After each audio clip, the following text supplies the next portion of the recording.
Blog Talk Radio.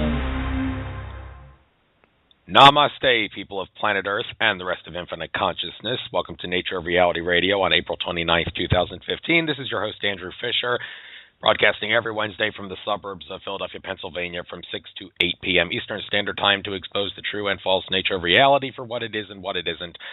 On the show today, we have someone with a trademark, Morry Zelcovitch. First heard about him, I believe this is him in the queue here, area code 416. More if that is you, I will get you on no later than 10 minutes after the hour.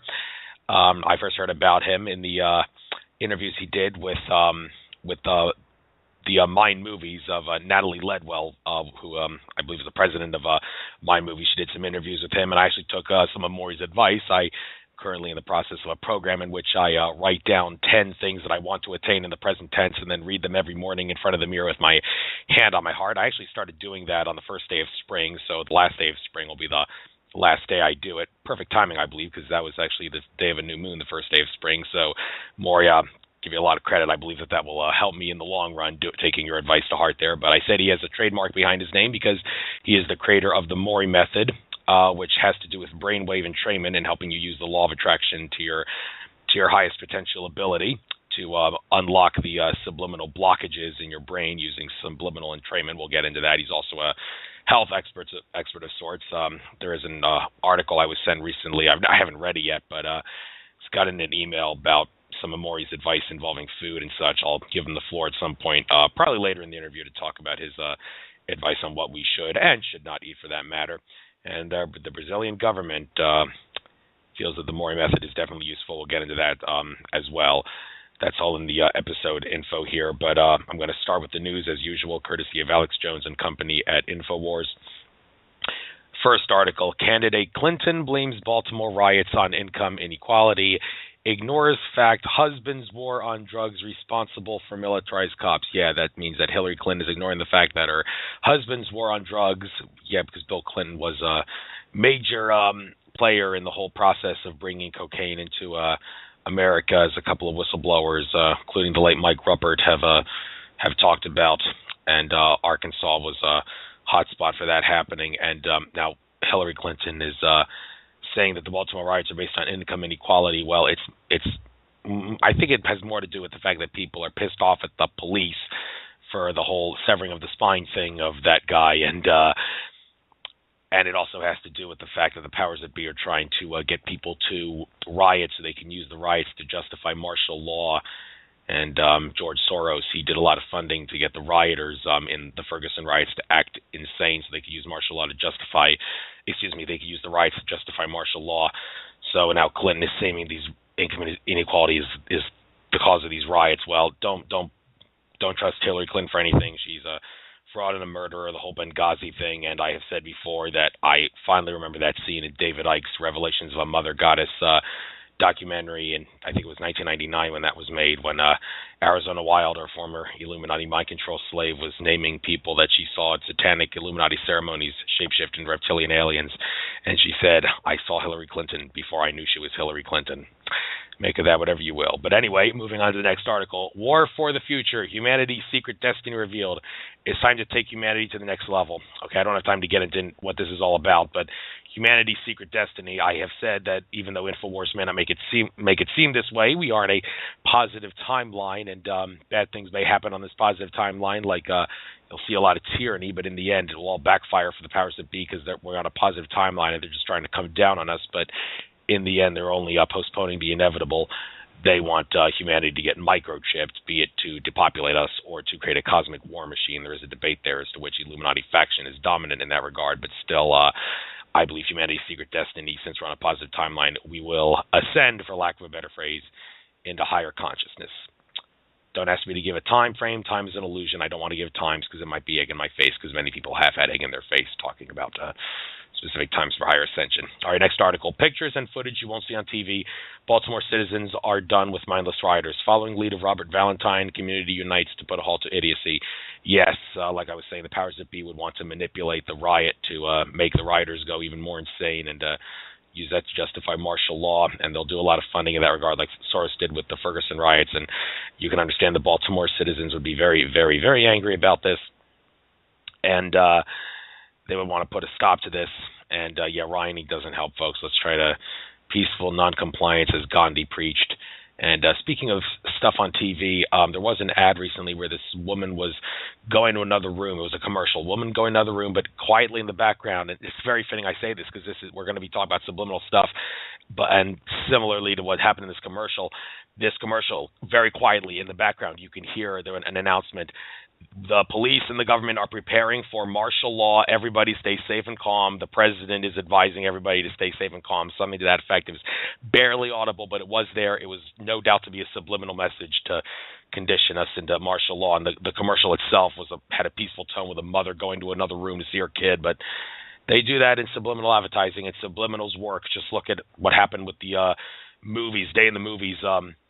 Back in the day during intermission, when intermissions would happen during movies, and before the intermission, the Coca-Cola company would flash a message, like a brief message that you couldn't really see with the naked eye, but it was there, that advertised Coca-Cola. And then during intermission, at a much higher rate than ever before, everybody got up, went to the counter, and bought Coca-Cola.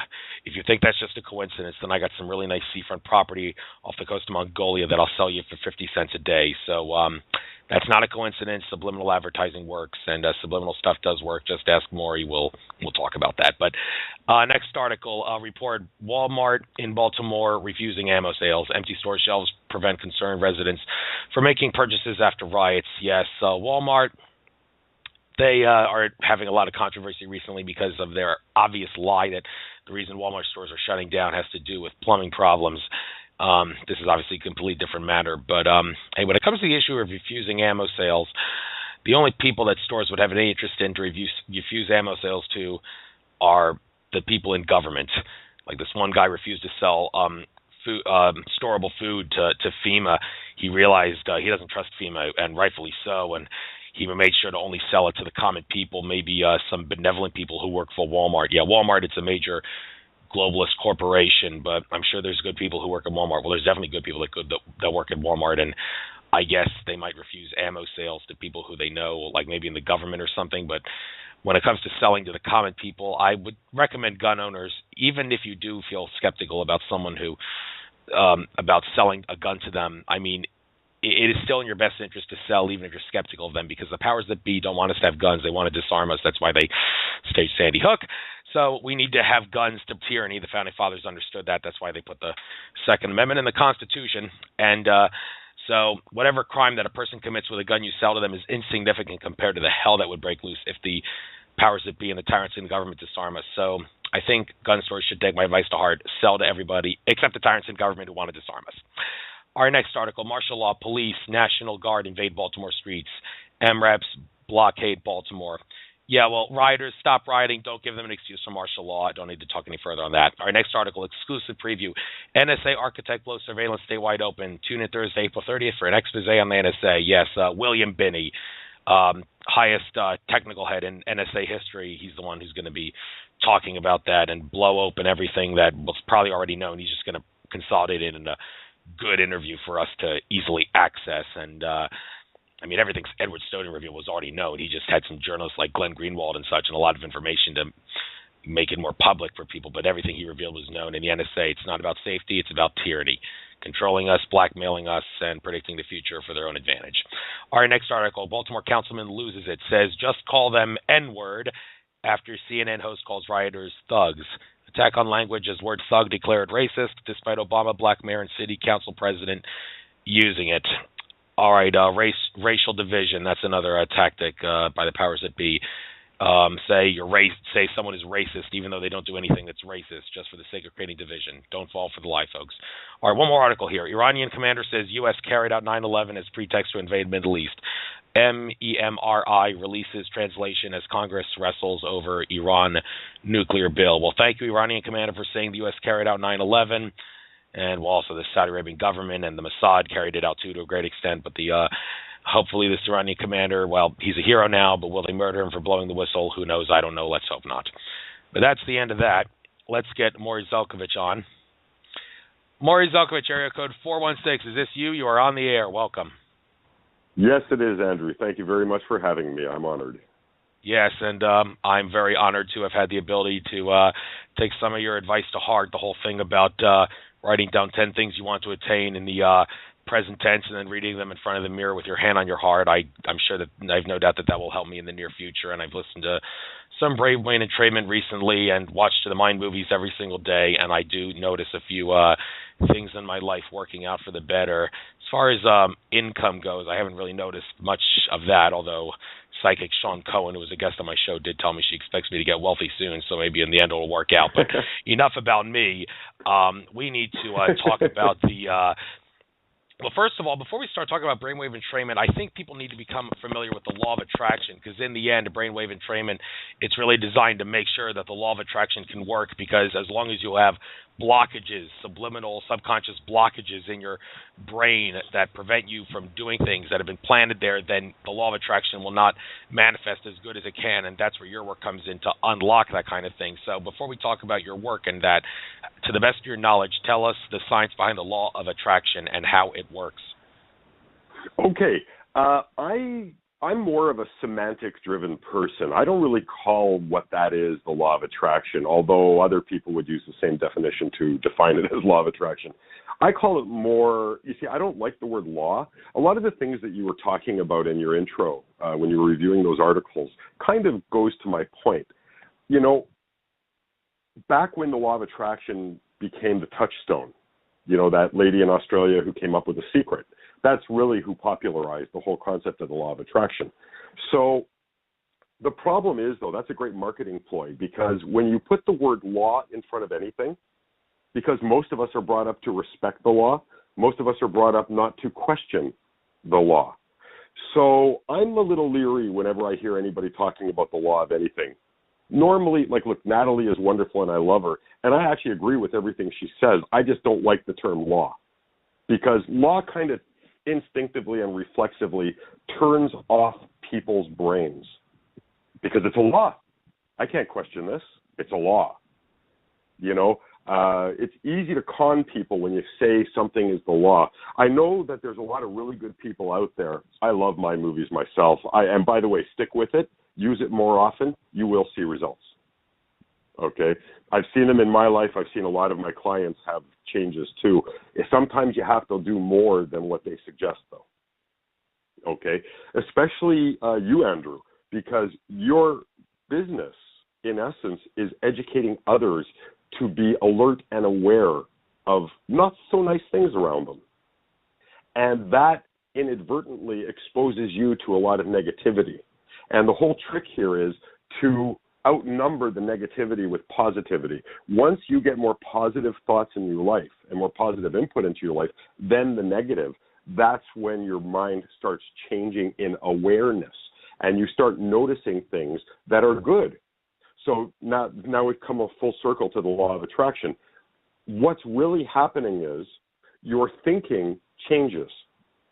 When you start looking for good things, you will see good things. In my opinion, you're not so much attracting these good things as you are choosing to look for them.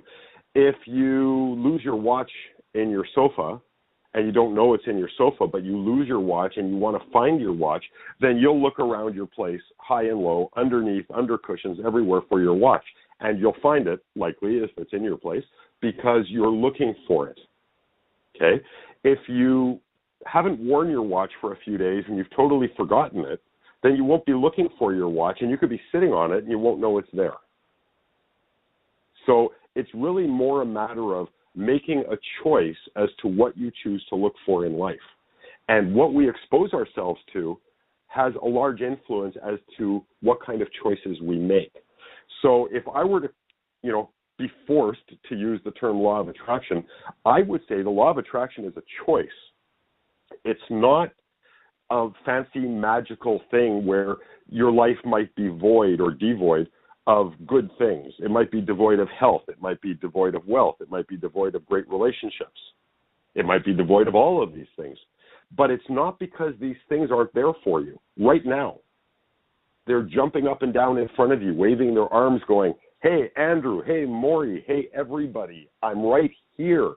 Listen to me. Pay attention to me." And when you do, you'll get it.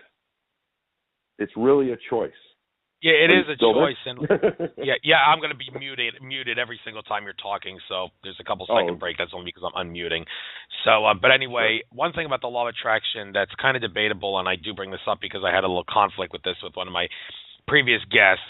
Before I got him on the air, I did the news courtesy of Alex Jones and Company at InfoWars, and after I finished that, as soon as I let the guest on the show, the first thing he did was say, "By the way, where are you going with this?" Well, I said, "Let's let our guardian Yeah. angels and spirit guide us." And then I told him, "No. I don't mean how you plan to interview me for this interview. I mean, how do you plan on getting anywhere when you're talking about stuff that scares the living hell out of people like that?" Well, and he told me the law of attraction says you're gonna give them energy and bring negativity to yourself. And well, you know what I told him? I told him, well, What's I that? would suggest you watch Mark Passio's masterpiece, 7-hour presentation, New Age Deception and the Suppression of the Sacred Masculine. There are like at least 2 occasions in that presentation where Mark Passio says, the law of attraction does not work like that. And he was basically saying that in a context of, like, people think, I can't think about negative things. I can't be willing to tackle and go after the bad forces in the world. I have to go out into nature and meditate in the lowest flower position for 8 hours, and that's the only way to make sure only good things come. And Mark Passio made it clear, no.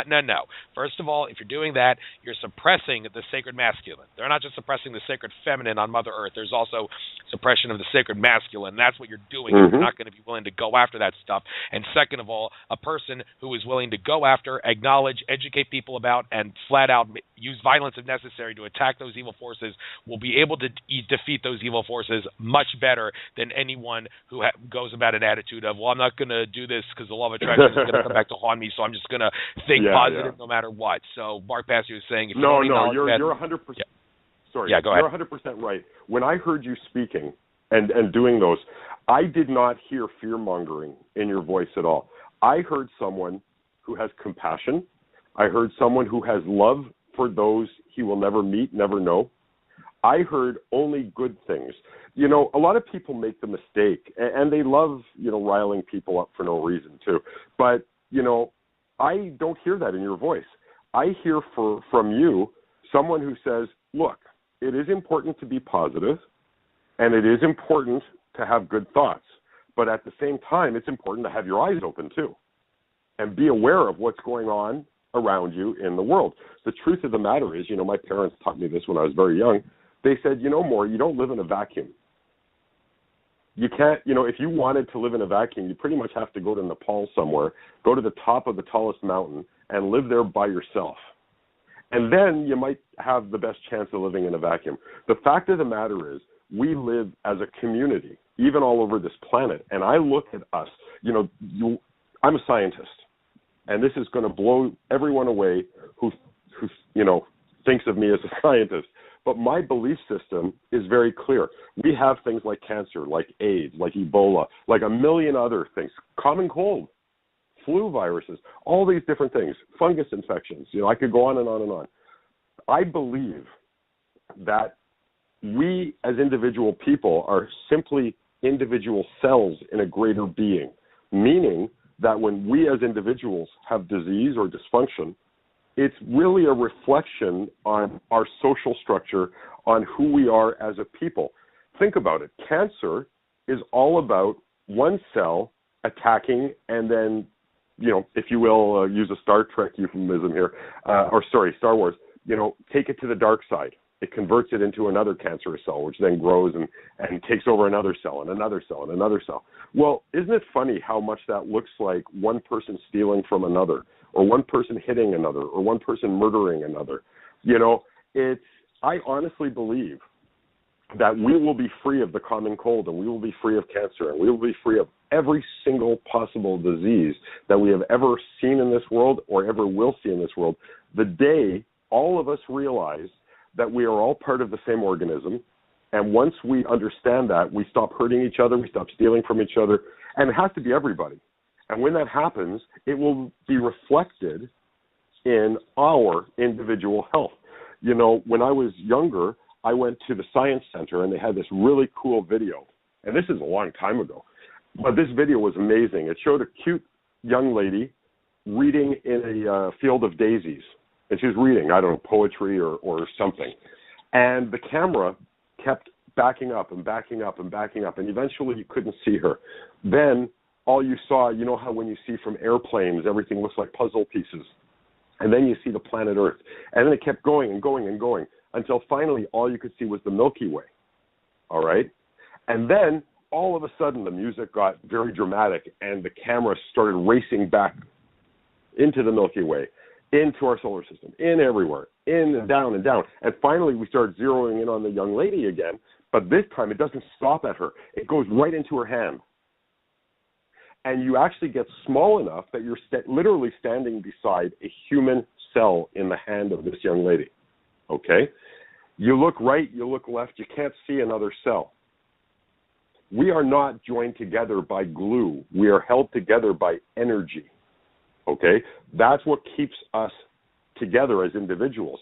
So wouldn't it be interesting then if you can get yourself small enough that you could see an individual cell and you look right, left, up, down, and you couldn't see another cell because that's how small you are now, okay, that all you see is the space between the cells. Wouldn't it be interesting if at this point in time there are two cells, you know, talking about the same story I'm talking about right now? They are part of a greater organism, but because they're so small, relatively speaking, we think of ourselves as independent. We think of ourselves as separate. Now, yes, cells in the human body are differentiated, definitely. They all have different purposes. That being said, they're still part of the same organism. The cell in the toe is just as important as a cell in the heart, as in the brain, as in the bicep. It doesn't matter where that cell is.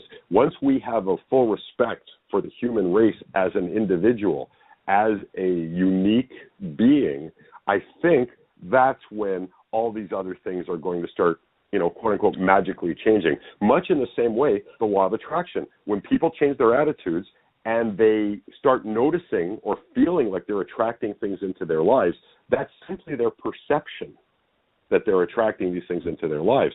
What I believe is truly happening is they are changing their perception almost like sensors, if you will. They're activating sensors that now look for good things as well.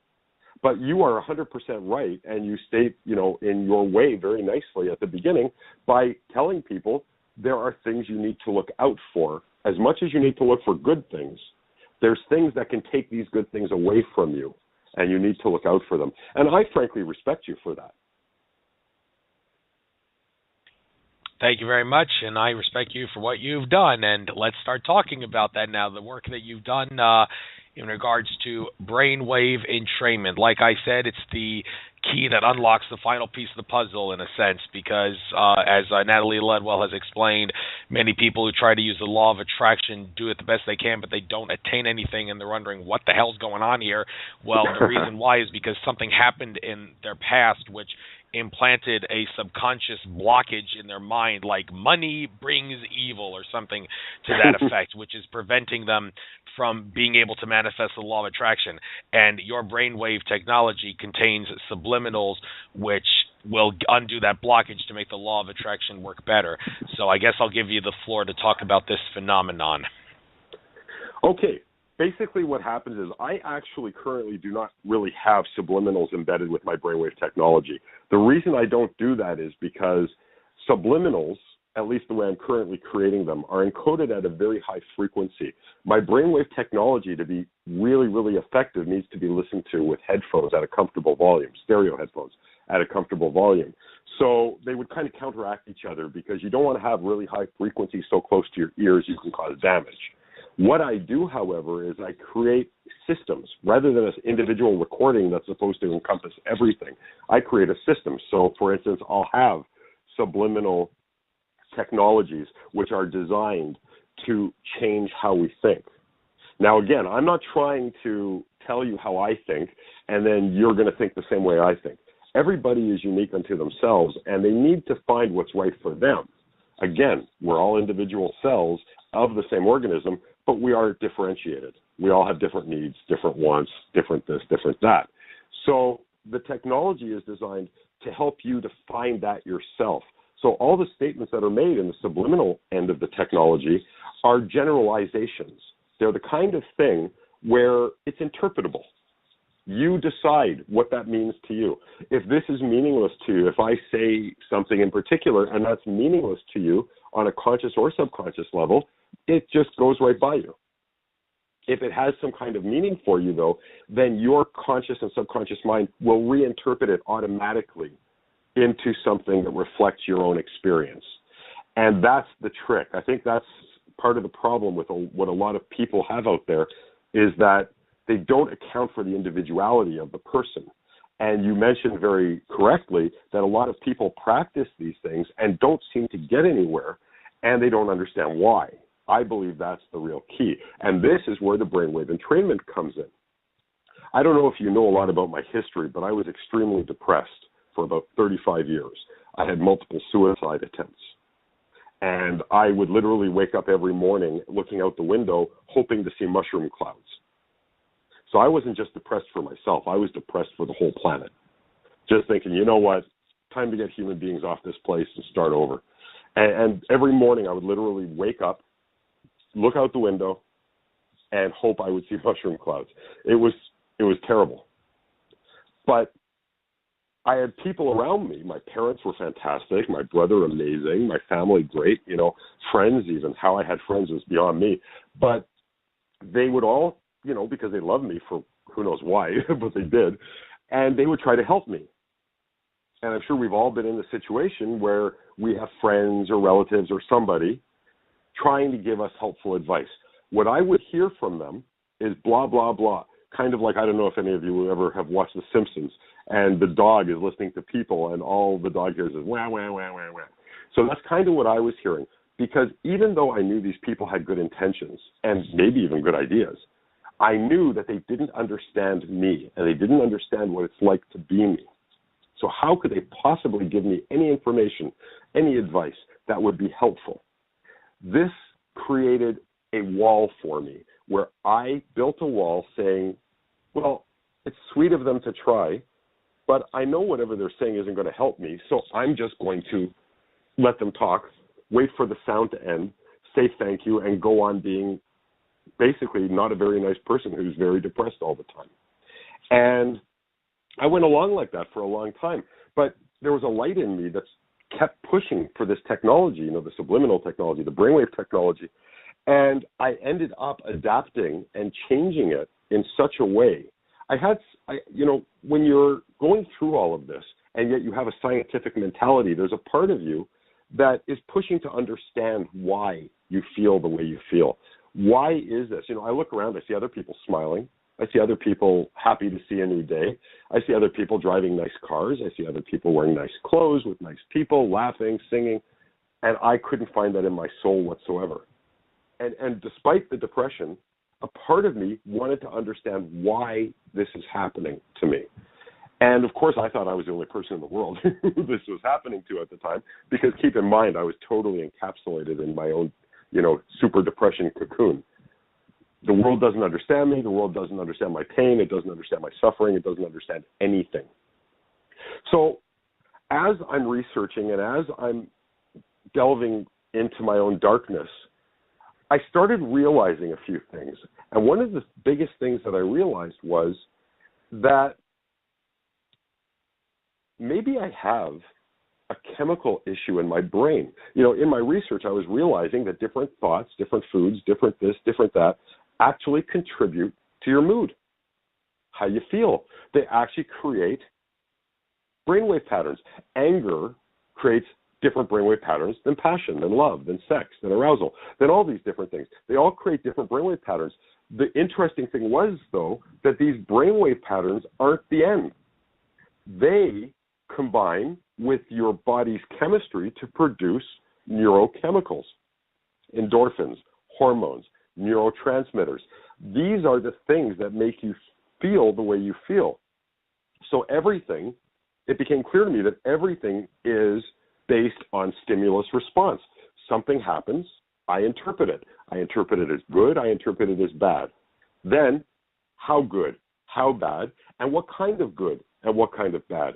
And then my brain creates chemistry that supports whatever conclusion I have drawn. Now, all of that thought process happens like that, like the snap of a finger, probably even faster than that. So it's really hard for people to notice unless they're looking for it. But once I realized that, I knew brainwave entrainment was what was going to save my life.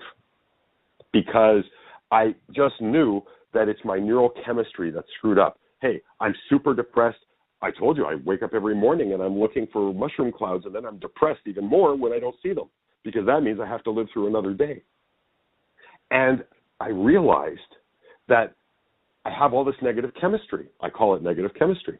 And then the negative chemistry ends up creating more bad thoughts, because remember, the negative chemistry is making me feel bad. Feeling bad creates more negative thoughts, which builds on the negative chemistry.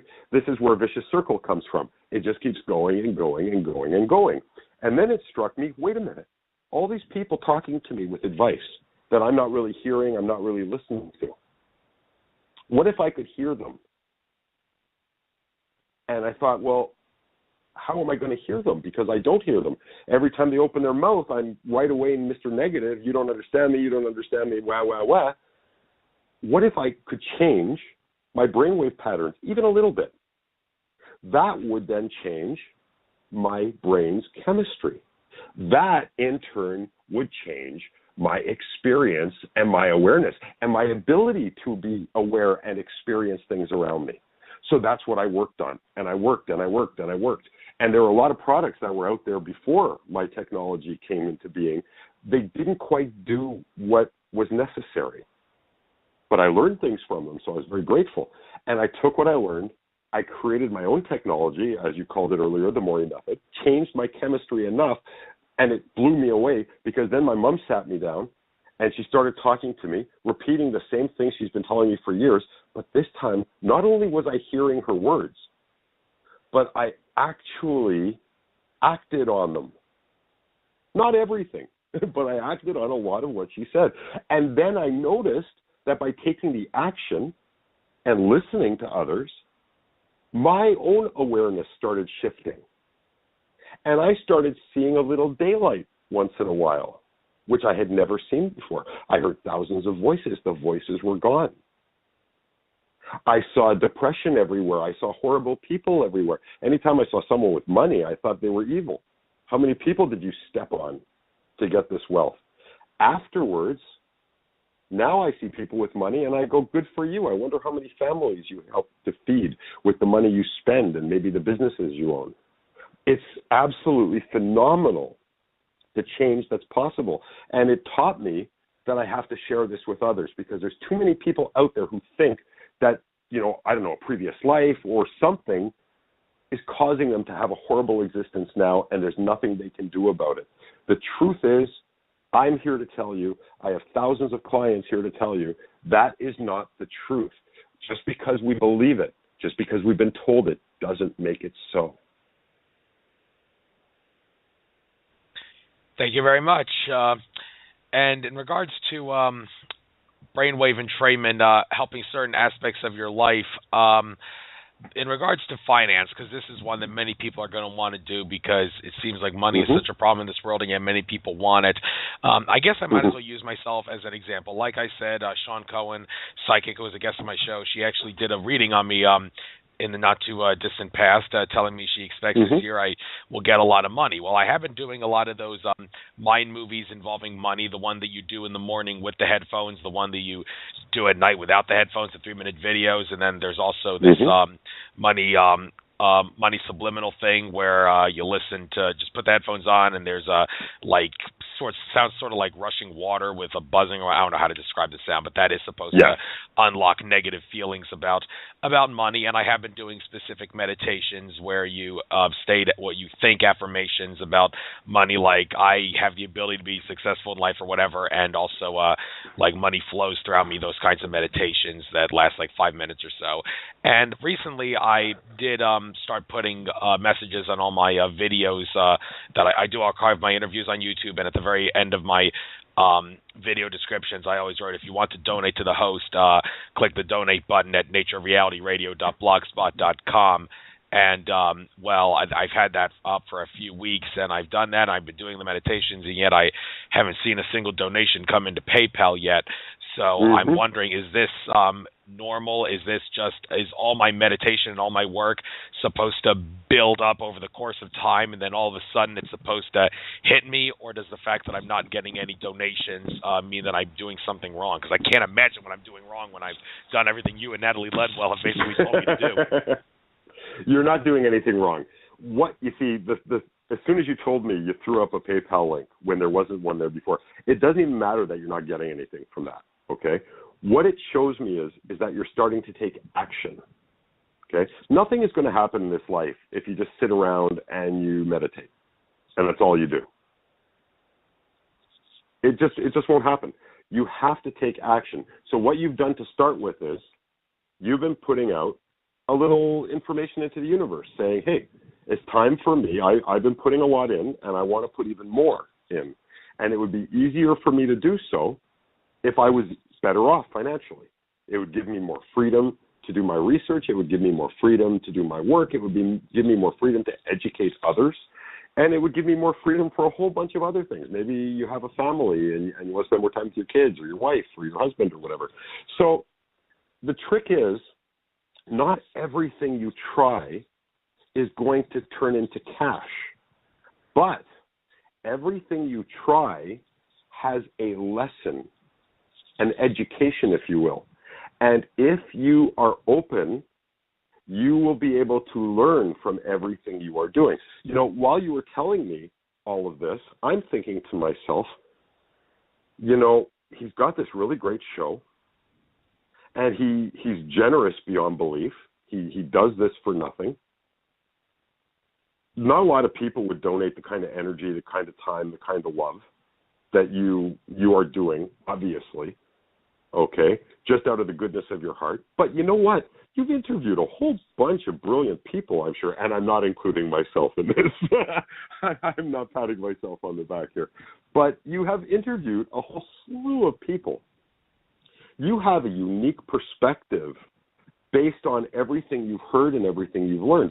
I can tell you from my experience when, you know, I was going through the horrible depression for all those decades, I did a lot of reading and I did a lot of research and I picked up a whole lot of different opinions and point of views and different things like that. I would be very surprised if you didn't have information and ideas that you have formed yourself where you could create something. And you don't have to, you know, kill people and charge $1,000. I mean, you know, come up with a course maybe from the different learnings that you have picked up and that you could put your own little signature on, for instance, to create a product. You know, the internet, computers, what a wonderful thing. Anybody can have a business. Look at me. I have a full-time career basically selling sounds that go bop, bop, bop, bop, bop. If that's not evidence to you that anything is possible, then I might as well hang up right now. Okay? The truth of the matter is, there, you know, and you said this before yourself, you need to pay attention. Time is an illusion. So if you feel like it's taking you too long to make your wealth, then you're simply confusing yourself. Because, again, you are 100% right. There is no such thing as the past. There is no such thing as the future. There's only right now. If you think about what you ate for lunch yesterday, when are you thinking about it? Well, you're thinking about it now. If you think about what you're going to have for lunch tomorrow, when are you thinking about it? You're thinking about it now. When you're experiencing something, when are you experiencing it? You're experiencing it now. There is only now, period. That's all there ever has been. That's all there ever will be. So what you need to do, in my opinion, is you need to simply learn and continue to take action. I think you've got a wonderful resource of information, of helpful views, and even different viewpoints. I'm sure you've got a lot of people on here who have conflicting viewpoints.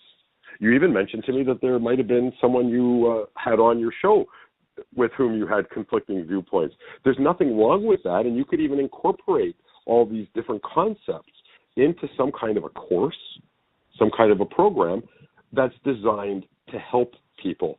I'm sure most people who listen to your show don't have the opportunity to hear every single show. And the other point is, even if they did, they don't have the unique perspective of asking the questions that they are inspired to ask of the people speaking. You're the one who has that ability because you're the host. you have a chance here to create a wonderful product or even series of products. When I say products, I mean like a course, books, whatever is your form, whatever makes you feel comfortable, whatever feels right to you, and then offer that at a reasonable price to people so that they can benefit the way you benefit.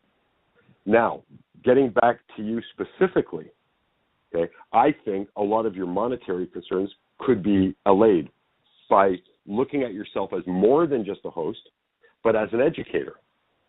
And when you think of yourself as an educator, again, a course will just come to you naturally. But again, stepping backwards yet one more time to your specific situation, and I kind of alluded to this before, you have a unique situation because you are, in a sense, sacrificing yourself a little bit. You're sacrificing your ability to be positive all the time because you are so concerned for others that you want to help them to protect themselves. So you're kind of like a harbinger. You're giving them information that you don't intend to scare them, but you do intend to wake them up with so that they can be on the lookout and protect themselves, if they find themselves in those circumstances. At the same time, though, and I alluded to this earlier, it is very important because this is how the human psyche works. You need to outnumber the negative with positive.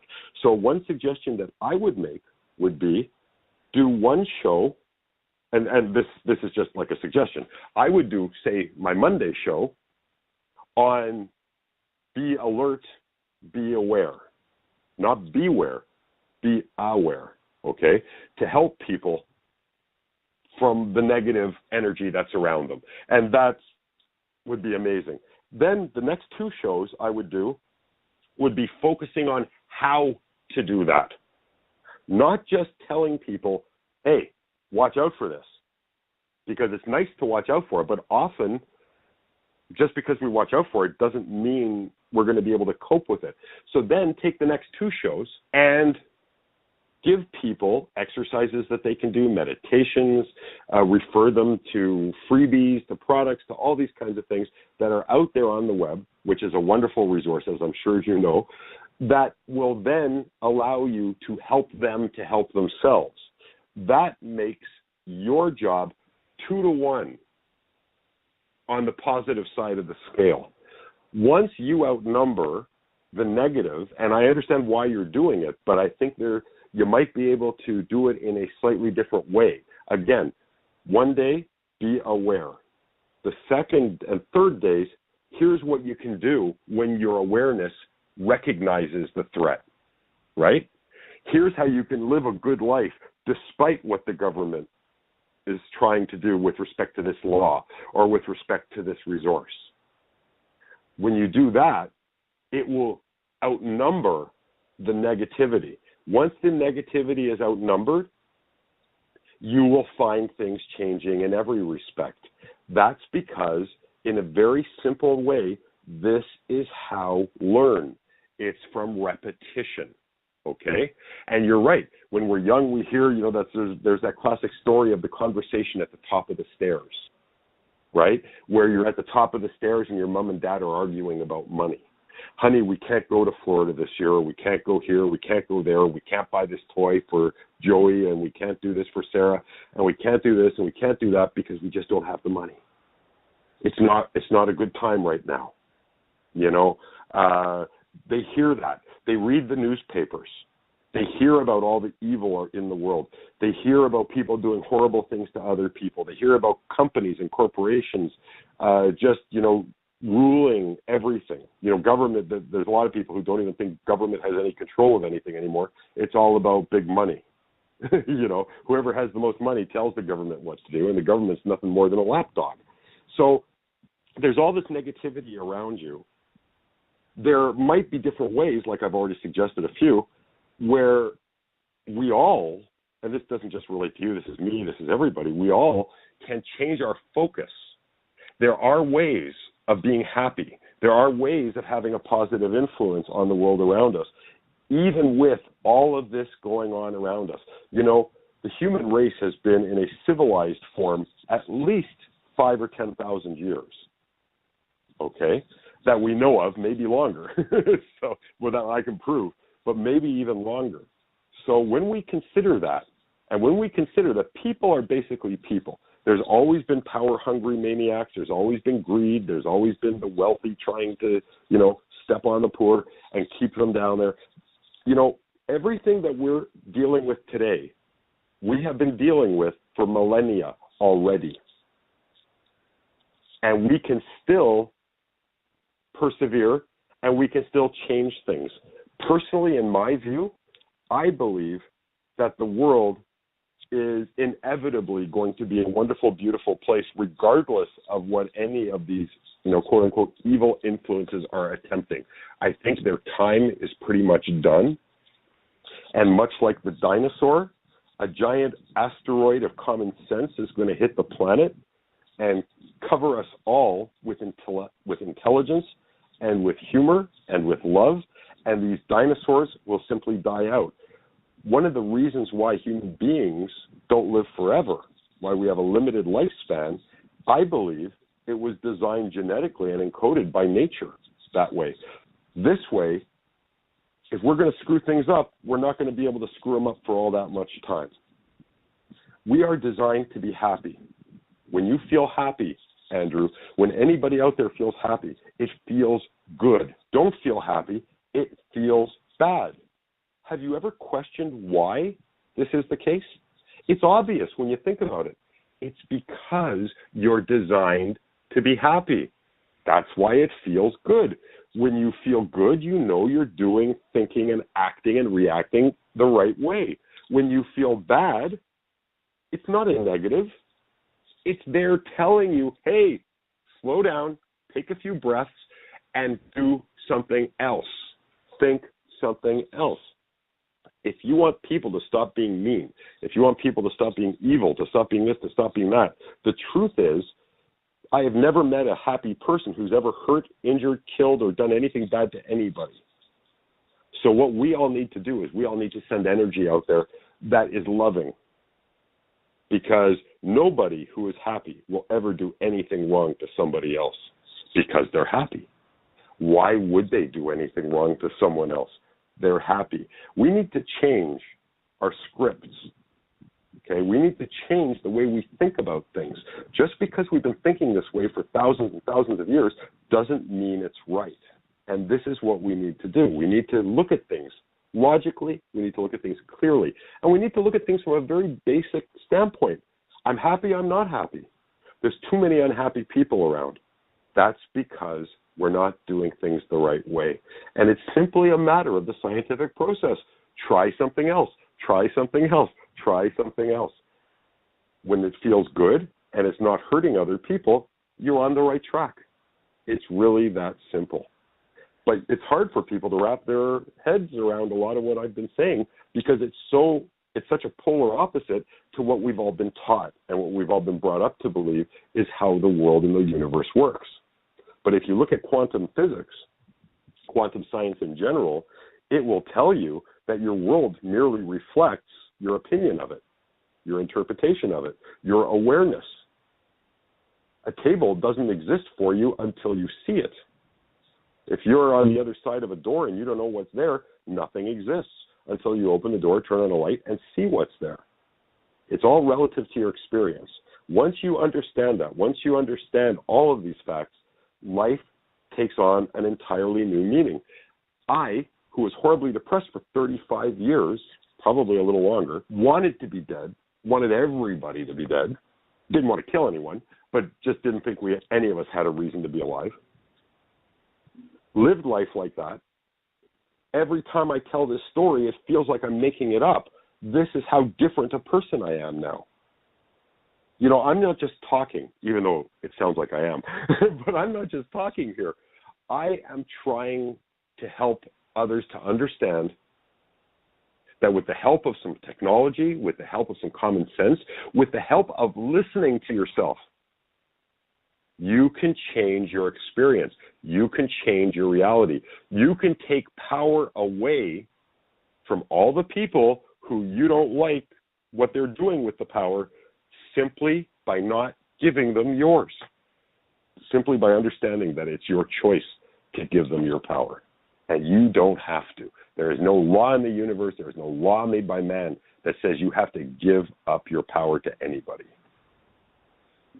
No, there isn't. By the way, just as a side note, hate to burst your bubble, but you are believing a misconception there when you said an asteroid killed the dinosaurs. That's one of countless things that history has lied to us about. I got that from Akashic Records reader Andrew Bartis, who is my number one source of information on his show because of his Akashic reading skills, probably being the best source out there. That is a total myth, and if you're wondering what that crater in the Yucatan Peninsula is, word on the street, that was a nuclear blast. Our ancestors in antiquity did have nuclear technology, but that's a really side issue not worth discussing or debating any further. But it got my point across.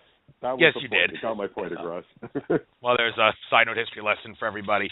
One thing I do want to discuss, I told you I do that thing every morning. I started doing it on the first day of spring, which is perfect because it was a new moon day. You said do it for 90 days, so I'll do it on the last day of spring, which will actually be like 92 days, but so what? It's just a perfect timing to stop. The whole thing where you write down 10 affirmations of things that you want to attain, write them in the present tense, and read them in front of the mirror every morning with your hand on your heart. I mean, if you have to read them off of paper, fine, but it's better if you can memorize them because that shows you're more determined and all that if you can memorize them. No, and I've memorized some of them, but I'm still having to look down at the paper when I do it. But that whole thing, why don't you educate people on what that's all about and how it helps everyone out? Sure. Actually, it's a you don't have to feel the pressure that you have to memorize anything. Okay, you can read it, no problem. What it does is, at night, and I've actually added a few concepts since then, which I'll get into, but basically this is what happens, okay? At night when you go to sleep, you want to put your mind into the right state. So you do things that are positive, that are loving to yourself. And there's nothing more loving than touching your heart, rotating your hand over it in a circular motion while you repeat these beautiful affirmations. And I suggest that you even repeat them 3 times each, each time. So that would be 10 affirmations times 3 is 30 times. And you can do them in order and then start at the top and the bottom again, or you can repeat the same one 3 times and then move on to the next. When you go to sleep and your last, conscious thought processes are positive, it will help your sleep to be better. It will also help whatever negative energies may have built up throughout the day to get out of there because you're in a whole different frame of mind going to bed happy and feeling good about yourself as opposed to the opposite. In the morning, you get up, you do the same thing. That helps you to start your day with the positive frame of mind. That allows you to have energy instead of having energy siphoned out of you by being worried about a million things. Instead, you're excited, you're interested because of the positives. Again, the hand on the heart helps you to connect with everything you're saying. Okay, gives you more of an emotional bond, an emotional tie. And let's face it, emotions are extremely powerful. So why not use them for your good? Now, what I've added since that interview with Natalie, in my philosophy is write down these statements, if you will, on a piece of paper. You have to write them, and put that piece of paper somewhere where you're likely to bump into it, say 4, 5, 6 times a day. And maybe in your wallet, on the dashboard of your car. You can even move it, from the wallet to the dash. And then when you notice it there at your desk, on your computer monitor, you take it out and you read it again. And you can read it in your mind. You don't have to read it out loud when you're in public, But it's the exposure, and it gets you thinking. Another twist to add to that is what I'd like you to do is very simple. At the end of the day, these 10, quote-unquote, affirmations that you're going to be writing down are going to merge into 10 things that you're grateful for. So you start off with the affirmations. After a month or two, you move into things you're grateful for that happened to you or that you were exposed to or that you observed that particular day. Now, you're not allowed to take notes during the day because then you'll notice 10 things by 9:30 in the morning and you'll stop looking. These are things that you're going to have to remember when you're getting ready for bed that night. which means that your mind is always going to be on the lookout for things to be grateful for. Being grateful brings things to be grateful for. So, in the morning, you're going to wake up, you're going to do these affirmations. Then all day long, while you're working, while you're transiting to work, whatever you do, you're going to be looking for things around you to be grateful for. Maybe you're standing next to someone in the subway who has a beautiful hairdo, nice eyes, cologne, whatever it is, shoes. It doesn't even matter. Just something that when you look at it, when you observe it, when you're exposed to it in some fashion, makes you feel good, brings a little smile to you, a little warm feeling in your heart. Anything like that at all. Pay attention. Be on the lookout for it. You have to be on the lookout all day because when it comes time to go to bed, you're going to have to pick 10 of these things. Now, they don't have to be different every day, but they have to be things that you experienced that particular day. What I want you to do now is in the morning and at night, I want you to write down these things 3 times by hand.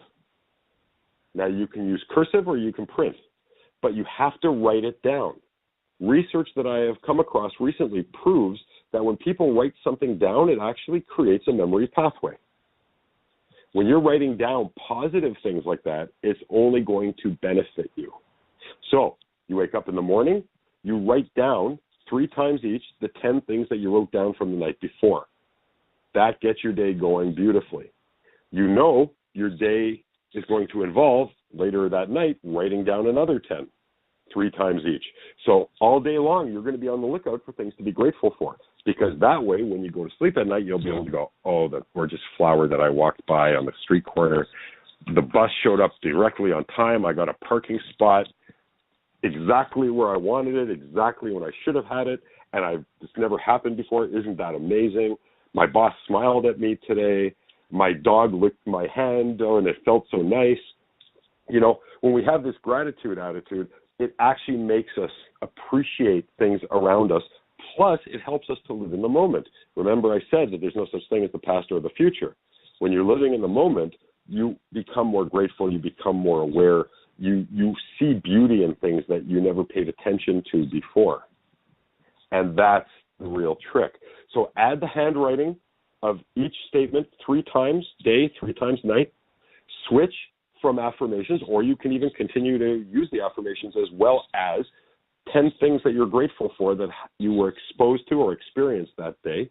And make sure you have like a little sticky note or some kind of paper folded up in your wallet, on your dash, somewhere where you're going to likely come across it 4, 5, 6 times a day so that you can look at it and you can read it to yourself.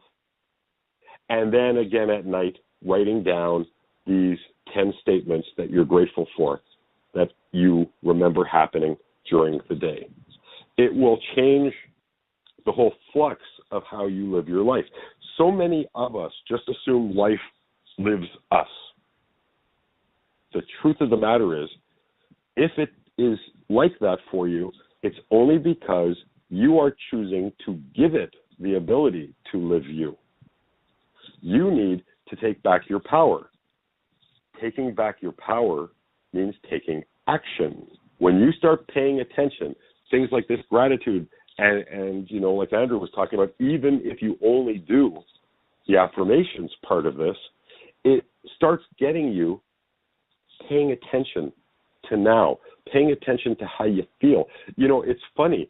If you and I, Andrew, are working out next to each other, we're both on treadmills, and we're both like racing along like the Flash, just flying. And I have a heart attack and you have a heart attack. Your heart attack gives you pain. Mine doesn't, okay? You're going to stop. You're going to call an ambulance. You're going to call the EMT. You're going to go to the hospital. You're going to get treated. You're going to be fine. I don't feel the pain. I'm going to die. So pain is something that brings us pain, discomfort, agitation, all these things bring us into the present moment, but there's something to be grateful for. Remember, I don't have the pain, I die. You have a heart attack and you feel the pain, you live. Pain is nothing more than a warning that you're doing the thinking or acting on the wrong thing. I broke my kneecap. If I didn't have pain, because my leg was dislocated as well, if I didn't have pain, I would have gotten up, my leg would have snapped back most of the way, and I would have continued to walk on it. Eventually, my leg would have become useless. Who knows? I might have gotten infected. I might have died from it. I might have lost my leg. I certainly would never be able to walk again. All of that because I didn't feel pain. But because I felt pain, and boy, did I feel pain, I'm able to walk pain-free today because of the pain. I am grateful for every sense that I have because I now pay attention to it. I understand it has a message. It has a lesson. When we all pay attention to everything that happens around us, whether it be painful or pleasurable or even somewhere in between, we will learn so much about ourselves, and we will understand how much power we truly have that we give away when we choose not to pay attention. So it's very, very important to, coming back to this exercise, it is a phenomenally wonderful way to get you on the right track of awareness and self-awareness, and through that, self-education. Once you learn about yourself, and you will learn a lot about yourself, you will have a completely different experience in your life, and it will only improve. I can literally guarantee that. And I have no doubt that your guarantee will come true for me. But with that being said, I don't think I'm going to complicate things by switching around everything you said right now. I think maybe I'll just do it the old-fashioned way until the end of the spring, and then maybe at the first day of summer, on the summer solstice, I'll start this new method using all the new things that you said in this interview. But that leads into what I was going to talk about next, the issue of whether or not you should try to complicate things in regards to this kind of stuff, because I had Sherry Edwards on my show recently. She did a voice analysis for me, and she was actually able to deduce from my voice, and when I read this, it kind of made sense. It says, you like to do a lot of spiritual work, but it seems like there's never enough time in the day to do all the stuff you want to do.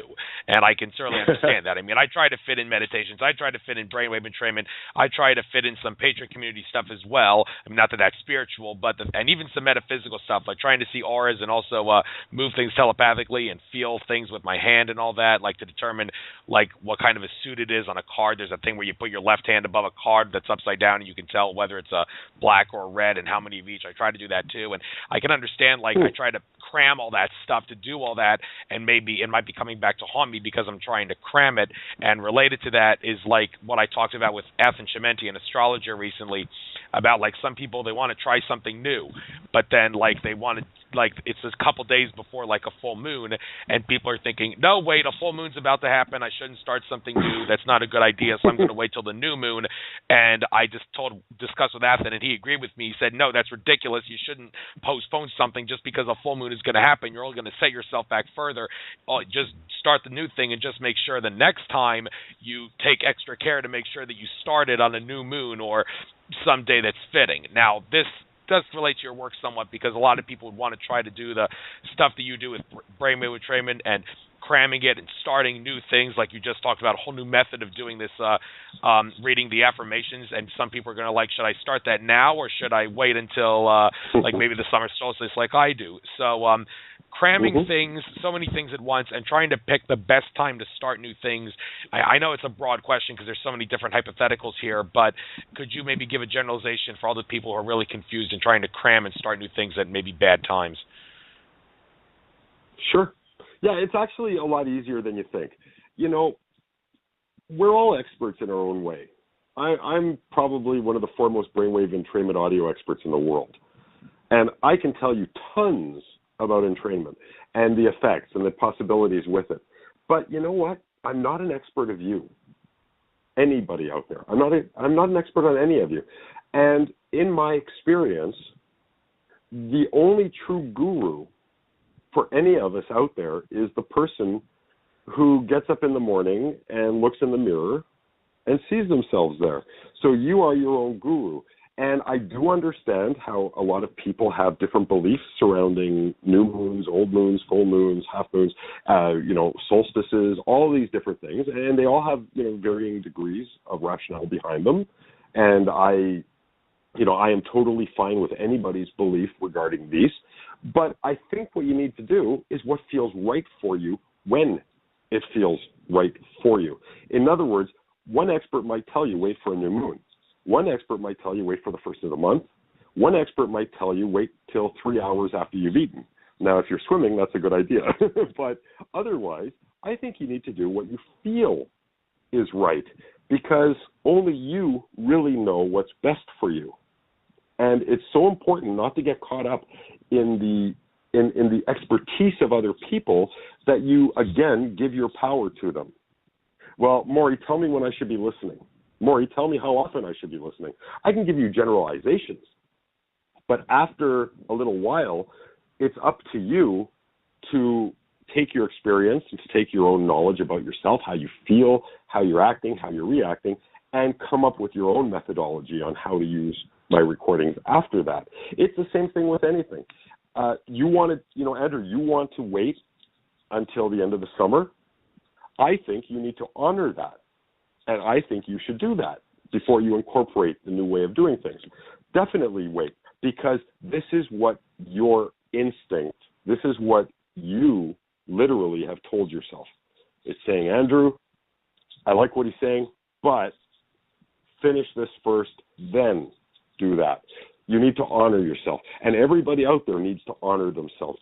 Personally, I think that if you have a strong enough belief in various phases and how they affect you psychologically and mentally and even physically, then you need to honor those. And it doesn't matter what I or anybody else thinks. And quite frankly, I think it's irresponsible for someone like myself to even make a suggestion as to how you should, when you should start something or when you should stop it. The only thing that I think would be responsible of me to say would be, if you are inspired to try something and you're already in the middle of trying something else, I think you need to honor the first thing you're trying first before you interrupt it. Part of the problem with the world today is we have this evil being called marketing, and we're all guilty of it. But it's really not overly fair. I remember when I was in my depressive years, if you will, every few days I would be getting an email from somebody else telling me they have the latest, greatest thing to help with depression, to help with money, to help with this, to help with that. And what would I do? I would try it. I'd order it. I'd download it, and I'd try it for a few days until the next email came. And then I would try that for a few days until the next email came, because everybody writes beautifully, so they're all convincing me this is the next best thing. Why am I doing this other thing, which was the next best thing 2 weeks ago, but is no longer the next best thing? And I keep going through it that way and going through it that way and going through it that way. And I wasn't honoring myself, and I wasn't honoring the creator of the products, and I wasn't honoring anything because I wasn't giving anything a fair chance. If you come across something that you're inspired to try, but you're in the middle of something else, complete the something else first. See if it's good enough. It might be phenomenal. It might be the best thing, quote unquote, since sliced bread, although I don't think sliced bread is very good for you. But it's, you have to honor yourself. In a sense, we are all scientists. And if you pay attention to the messages your body is giving you, if you pay attention to the messages your brain is giving you, your heart is giving you, your gut is giving you, you will always make the right decision. And this is the real point. You can ask for advice from people. You can say, Morry, tell me how you think is the best way to listen to these things. Okay, well, here, this is what I think is the best. But I also think it's a good idea, if you're going to do it that way, that you keep a journal or notes. You don't have to write a book, just a couple of lines before you listen to the recording, how you feel, what's going through your mind, and then afterwards, how you feel, what's going through your mind, and then maybe 2 or 3 hours later the next day, how you feel, what's going through your mind. Once you reread these things, it'll give you a much better indication as to what the best way is for you, because you are not me. You do not have my needs. You do not have my desires. You do not have anything that I have, because we're all unique like fingerprints. It would be irresponsible for me to tell you that I understand what your problem is and I know how to change it. Problem with everything I tried, everybody was promising that they had the answer and they didn't. They had the answer for maybe 5% of the people. But how can someone who doesn't know you know what's truly going on? This is why I developed my technology, because my technology doesn't pretend to tell you what to do. It doesn't pretend to tell you what's wrong with you, and it doesn't pretend to tell you how to fix it. What it does do, however, is it says if you have a problem, then you have a solution too. This is how nature works. Everybody has an answer for every question that they have. And my system allows you to help yourself. It helped me to help myself. It helps others to help themselves. It doesn't give them answers. It doesn't tell them what to do. But people figure it out for themselves, because by subtly changing their experience, by subtly changing their neurochemistry, they change the world around them, how they perceive it. And this is what gives them the different view, the different outlook, the different possibilities that allow them to actually move forward. So if I had to put it all in a nutshell for you, it would be very simple. Follow directions given to you by whoever created whatever theory, whatever way of prayer, meditation, whatever you're doing, whatever you've purchased, whatever you read online. Follow their protocol for at least 30 to 60 days. Then evaluate personally yourself. How do I feel? Do I think this has helped me? Has my experience changed? Remember, pain is something that shocks your awareness. But if you feel good, you don't notice it. When was the last time any of you noticed your left toe? Probably the last time you stubbed it, or just now because I brought it to your attention by saying your left toe, and I meant your left big toe, by the way. So, ultimately, you don't notice things that feel good as much as you notice things that feel bad. This is where the origin of all the negativity comes from, because negativity makes a bigger noise, than feeling good does. So by putting ourselves in the present, by honoring ourselves, by listening to ourselves, we will always come up with the best way for us. So again, in the beginning, listen to what the author had in mind, because they created it. They have an idea of how it can work for you. But then after a time, you need to take responsibility yourself, and you need to pay attention to everything that's been going on by using their products, their recordings, their methodologies, and you have to decide for yourself how to move forward from there. Then and only then will you be able to get the true benefits from any kind of practice, from any kind of belief system. If you choose to continually let others lead you, it's okay in the beginning because this is something new for you. But if you choose to let them lead you for years and years and years, then what you're really developing is a dependent relationship on a quote-unquote guru. And I'm going to end this particular thought with a very quick story about why you should never do that. When I first started in this business, Andrew, horrible thing happened.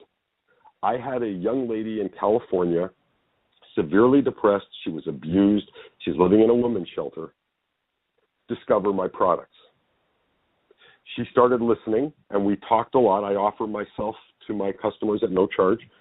Here you go. I'm here for you. And we talked like once a week for at least half an hour each time, sometimes longer. And she was doing great after a while. She was getting better and better. She had better self-esteem. She was feeling better, more confident about herself. And then she told me about, this is maybe 2 months after we met, she's telling me about this absolutely phenomenal guru in a temple that she met, who has been, her soul is blooming. I think she even used that terminology, and it was wonderful.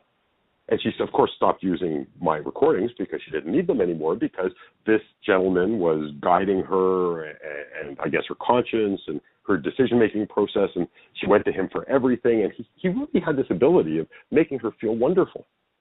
And that's kind of a beautiful thing, I suppose, except months after that, I hadn't heard a word from her. I just assumed, she's great, everything's fine. And then she called me 2 more times. First time, he died. He was an older gentleman. I think he was in his 80s or 90s when she came across him. And he died. Her crutch was gone.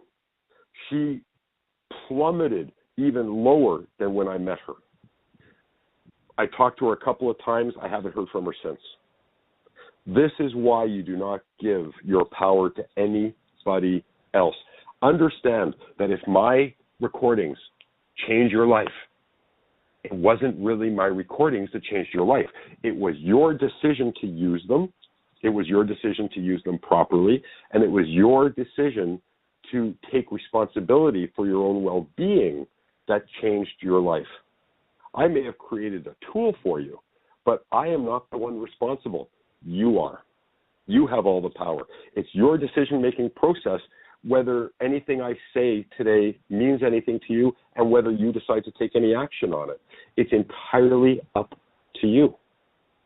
You have superpower, Andrew. Everyone out there has superpowers. They just need to understand and to look within themselves and realize that wherever your life is now, it could be different if from this point on you make different decisions. So it doesn't matter where your life is now. It doesn't matter how wealthy you are, how poor you are, how happy you are, if you're in a great relationship, if you're in a bad relationship, if you're not in a relationship. None of it matters because all there is now, and right now, you can make a different decision than you made yesterday, last year. And that different decision, by necessity, will give you different results. It's such a beautiful, empowering message. Never, ever, ever. You can be grateful to people, but never, ever look up to them as your advisors, as your guru. You are the guru, period. There's no question about that one.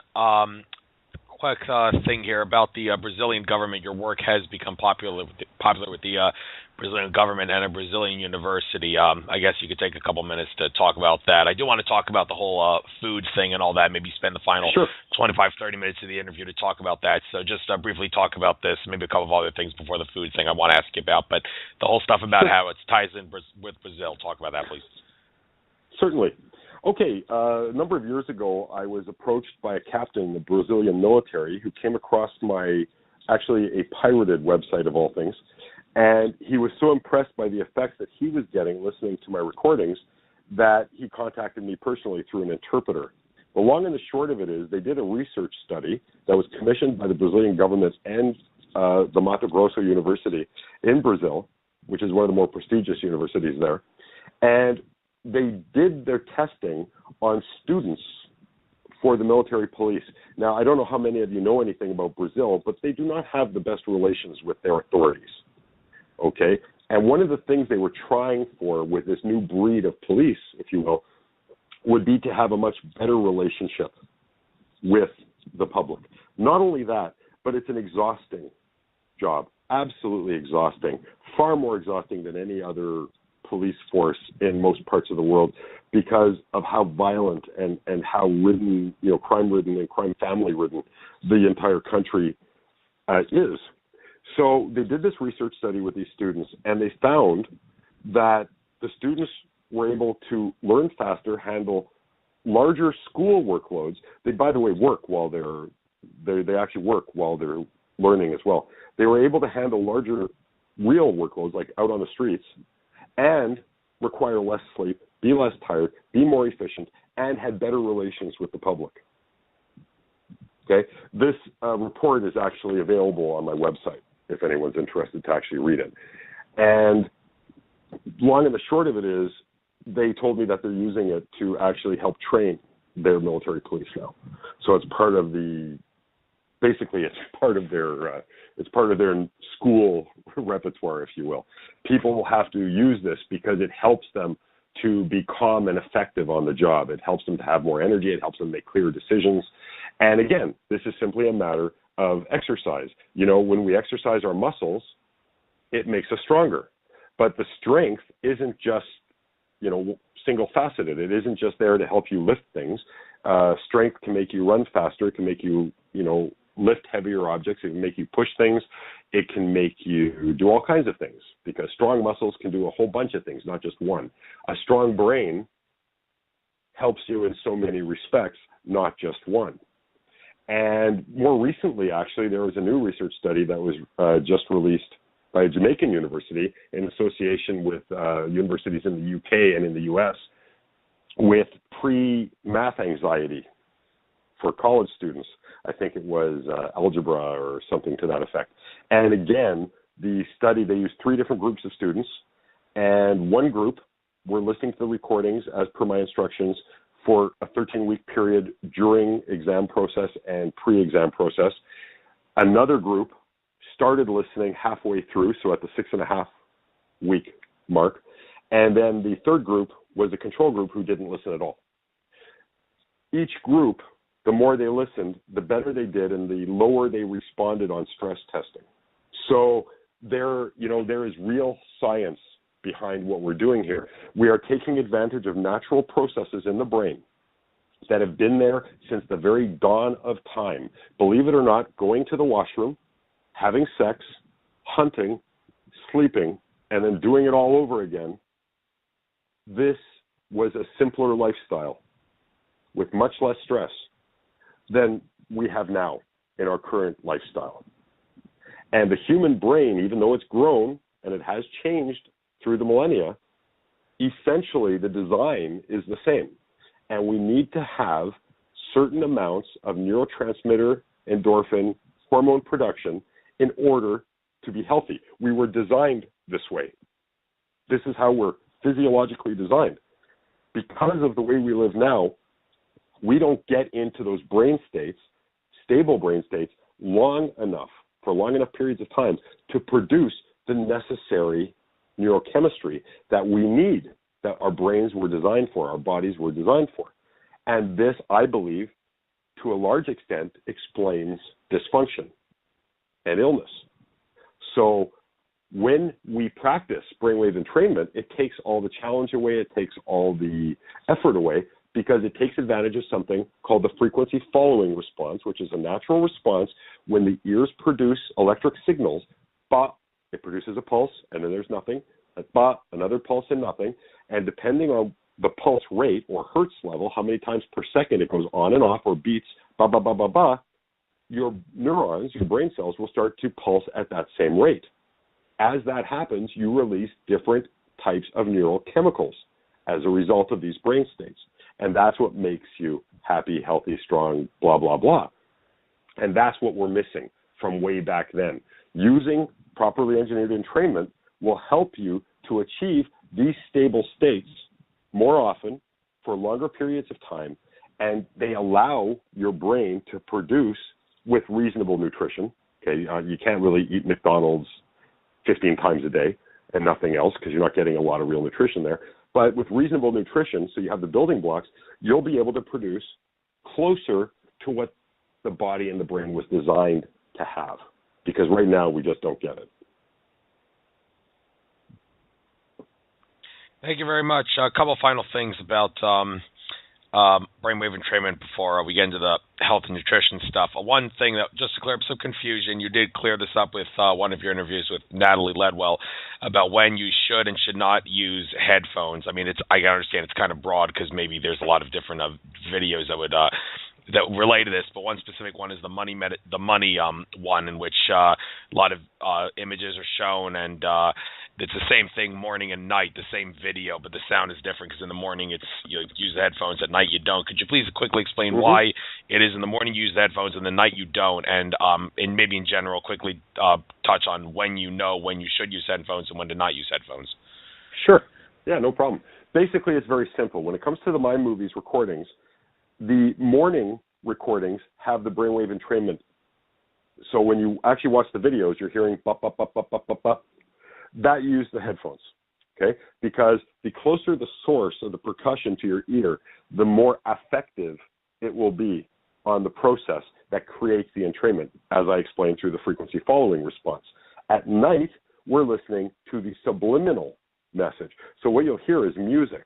But if you listen really, really, really carefully, you're going to hear a little, it almost sounds like a mouse. That, believe it or not, is the encoding of the subliminal messages, which gets by the conscious resistance and directly into the subconscious mind. So that's why in the morning you'll use headphones, and in the evening or at nighttime you don't use the headphones. It's strictly for when you're hearing the ba ba ba ba ba, use the headphones. When you hear the music, don't use the headphones. Very, very simple. And essentially, when it comes to the My Movies equipment or recordings, that's how it works. Now, when it comes to brainwave entrainment in general, I do not use binaural beats. So stereo headphones are required not because of a binaural beat which is basically a solid tone in the left ear and in the right ear, slightly different frequency, and the brain interprets that difference in frequency and creates a pulse. I use isochronic and monaural tones that actually create the tone outside of your ear. So the reason, again, for the stereo headphones is because occasionally I have recordings that are right and left brain hemispherically specific. In other words, I will entrain half of your brain to one frequency and the other half of the brain to another frequency. So that's why stereo headphones are required. In the cases where you don't need that, for instance, in the My Movies program, there are some recordings that are brainwave only and they're audio. Those you can listen to over a speaker as well without any issues. Okay? But please never listen to any of my recordings while you're driving, because they can take your attention away from whatever you're doing. So don't do anything that might be potentially dangerous. I strongly suggest the best way to listen to entrainment-only recordings, again, this would not be the Mind Movies recordings, but the entrainment-only recordings with your eyes closed, lying down, stereo headphones in case we're entraining the hemispheres separately, and at a comfortable volume.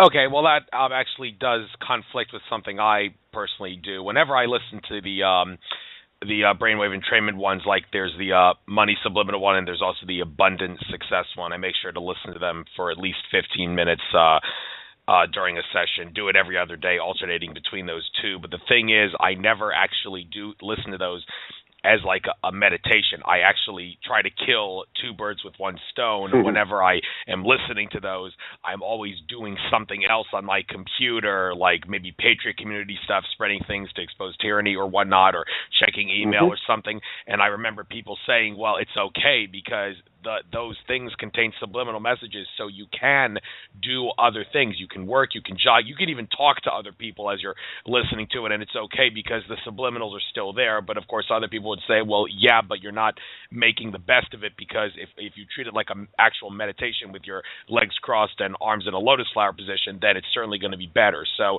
are you telling me that by killing two birds with one stone like I do, I'm not making the most of it? I think the first time you listen in the day and the last time at night, you should be giving your full attention to what's going on. That's what I think. And then every other time, the more the better. So you want to do it while you're talking, you want to do it while you're doing your research or writing your show, that's fine.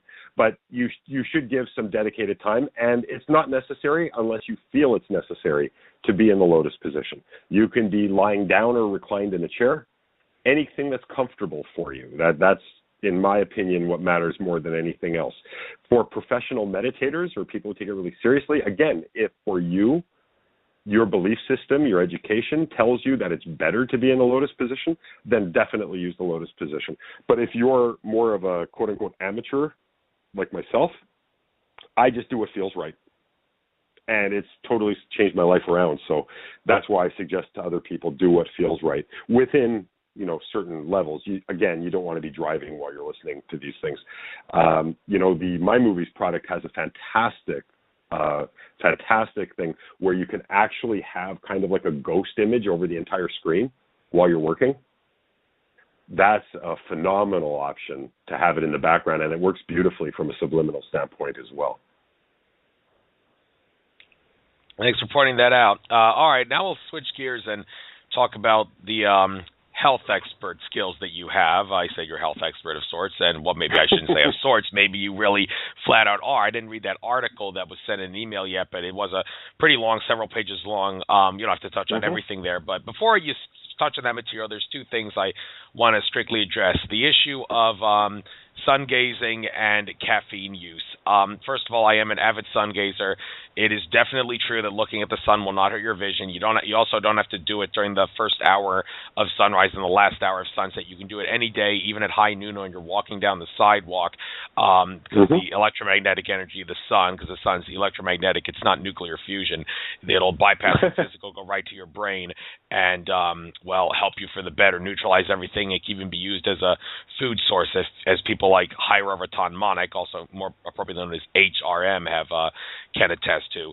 So I don't know if you wrote anything about sun gazing in that article, because I'm assuming you didn't. But hey, since I made it clear, sun gazing will not hurt your vision. It can be used as a food source to convert sunlight into essential nutrients. Would you say it's a good way to try to get food?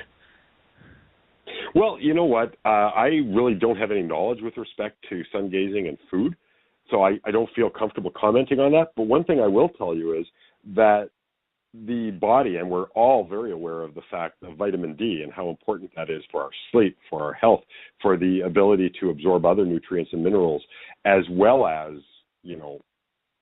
just basic well-being and sense of well-being, how important vitamin D is. And everyone seems to think that we get it, you need to be exposed, basically walk around naked outside in the sun for a few hours. The truth is, in my experience, you get more vitamin D through the eyes than anywhere else. So I think, to me at least, one of the biggest benefits to sun gazing would be a total lack of needing to supplement in vitamin D3, and probably a really good mood would be a side effect of that as well. The minute you said sun gazing, I thought, wow, this guy knows something for sure, because a lot of people, you're right, they're afraid to look directly at the sun. A lot of people wear sunglasses indoors. I mean, they're going to be causing such problems for themselves as they get older. It's really terrible. When I was younger, I never wore sunglasses at all, like ever, under any circumstances. And maybe that's what kept me from really killing myself, because I was getting a ton of vitamin D, and maybe that's what was just keeping me barely above the waterline, as it were. So again, I really can't comment from a food perspective. I have done some reading of some people who claim that they can survive on sunlight alone. That I would severely question. As a supplement with decent nutrition, I can easily see how that could be very beneficial. I would never suggest to anyone, though, stop eating and just stare at the sun, because I have a hunch that within a week or two they'll be very, very ill. But if that was the only way they're getting nutrition. But no, the sun is definitely, it's the life source for the whole planet. So anyone who tries to argue with you that the sun is bad for you isn't really speaking from a place of knowledge, I don't think. There's a lot of lies about what the sun is and what stars are. Like I said, it's electromagnetic and not nuclear fusion like mainstream science says. But also one more thing about nutrition, caffeine use. Some people, a lot of spiritual people nowadays are saying one key way for humanity to get to higher consciousness is stop taking caffeinated products and instead get energy in other ways. I know that there's some mind movies and Brainwave Entrainment that does give you energy. I have just yesterday started listening to 10-minute audio called Waking Up with Energy. It does have nature sounds in the background, some subliminal stuff that I'm going to listen to every single morning. And there's also a positive thoughts one I'm going to listen to for 10 minutes every night. Just started that a couple of days ago, too. But in regards to getting off caffeine, how people can get off caffeine, well, sun gazing, for one, gives you energy like that. But other ways in terms of nutrition that can be used as caffeine substitutes, what advice do you have there? Again, I think you pretty much said it. I don't think you need a caffeine substitute as much as you need to eat better, to have better nutrition. The problem is, the whole design of eating and food is to give nutrition. It's not about all these TV shows where you see all these chefs creating all these gorgeous plates and all these exotic foods. It's about getting nutrition. It has nothing to do with anything else. The human body doesn't care what it looks like. It really doesn't care what it tastes like either.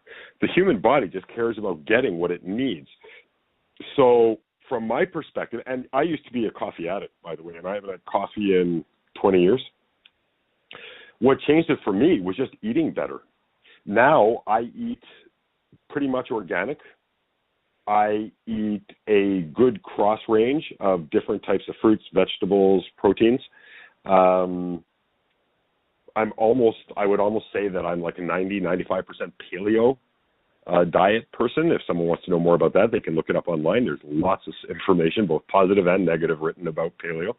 But I can tell you that that particular way of eating saved my wife's life. We were just at the doctor, actually. She has a couple of very severe autoimmune issues, and she's been off of any kind of treatment for over 2.5 years now, and the doctor is blown away because with what she has, normally people would have fallen back, they would have had problems again a year and a half, 2 years ago already.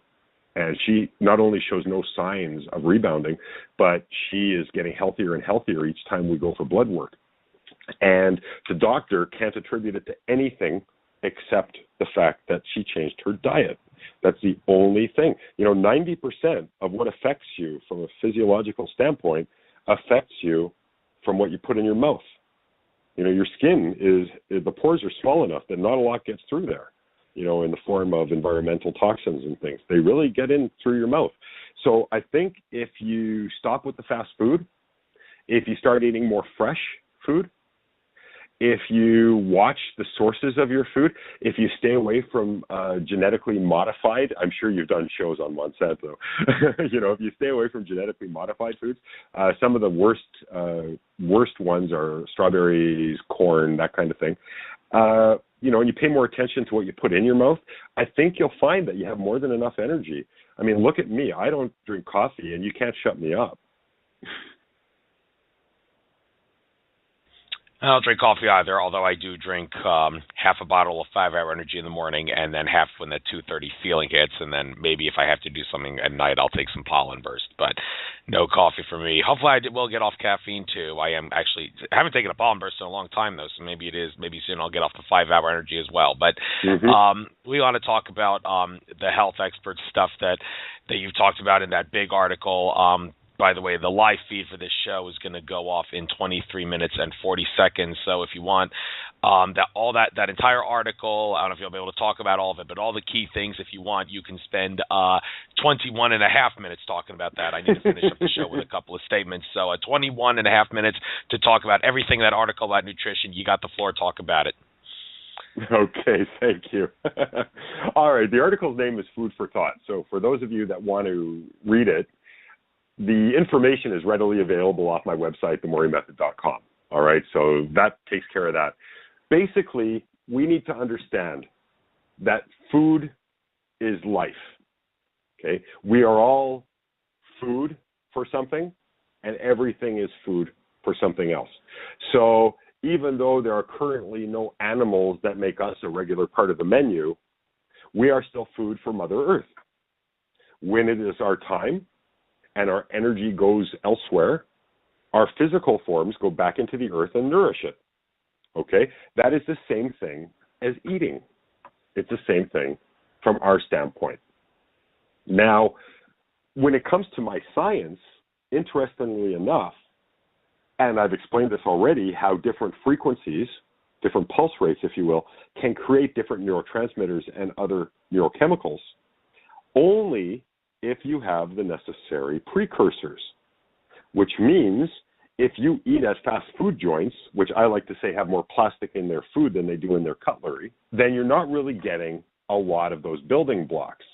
So listening to my recordings will make you feel good while you're listening, but shortly afterwards you won't get all that much more because your brain, your body will be trying to create these chemicals, but it won't be able to because it just doesn't have them. Try to make cement without sand.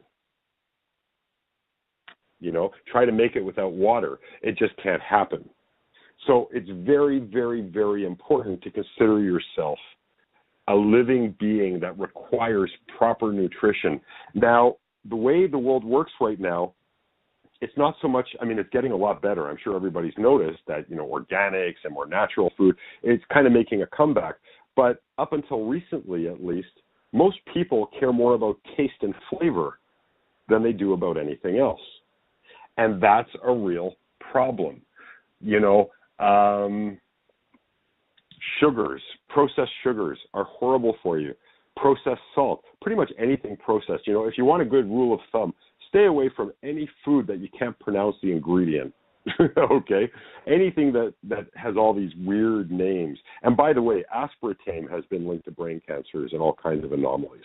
So I'd stay away from anything with artificial sweetener, aspartame, which you'll have to look on the internet, but I've been told by someone recently that they're changing the name of aspartame to something else so that they can, because it's getting a lot of bad press, so that they can continue to use it. Interestingly enough, I used to chew gum, which I don't do anymore. But when I did, I learned about aspartame, after writing this article, and I didn't want to use it.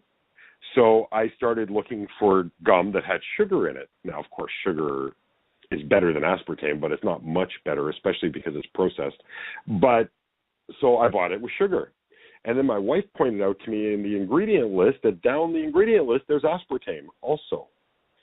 And I found that very interesting. If it already has sugar, and sugar is like the number one ingredient, then how come aspartame is there?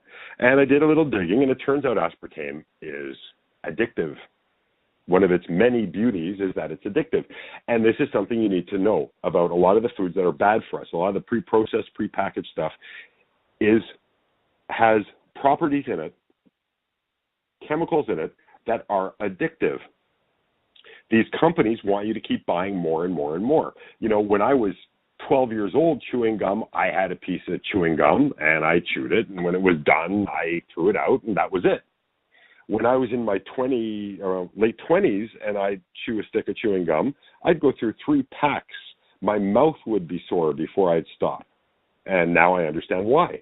Because it had these addictive properties that had nothing to do with making you healthier or happier. It was all about bottom line, all about money, all about driving things. McDonald's is starting to have some serious problems from a sales standpoint because their sales are dropping, and their sales are dropping because people are becoming more educated.